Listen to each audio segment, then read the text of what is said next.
Nummer 6 der ved forstederne. Mugosa, der kommer Kasper Schmeichel ud.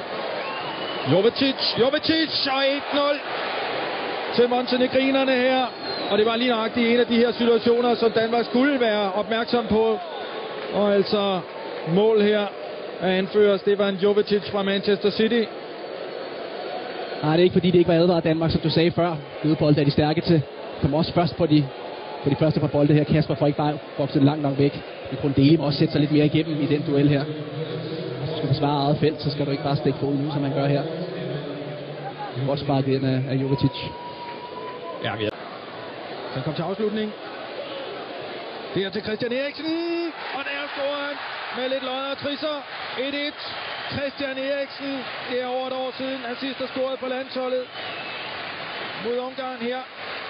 Så er det 1-1, og det kommer faktisk efter en periode, hvor danskerne ikke har haft bolden så meget lige her de sidste par minutter.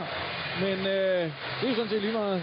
Ja, det var det at blive en rodet kamp, men meget symptomatisk at oplægget kommer fra ham her. Lidt kikset første touch.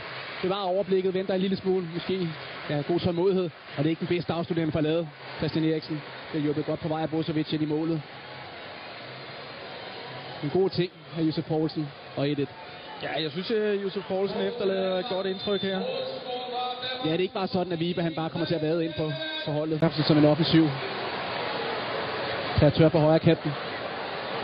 Ja. Milan er god nok. Ja, det prøv at se. Armen op der først, og så lægger han sig ind over og begår straffespark. Jeg synes, han gør det, fordi at, han kan godt se, at han er overspillet, og han bliver nødt til at kaste sig ind i først armen op, og så kaster han sig ind og får ramt Lars Jacobsen på støttebenet. Jakker er her ikke. Benten er heller ikke.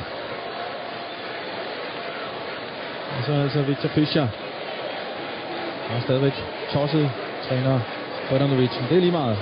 Viktor Fischer har mulighed for at score sit første landskampmål.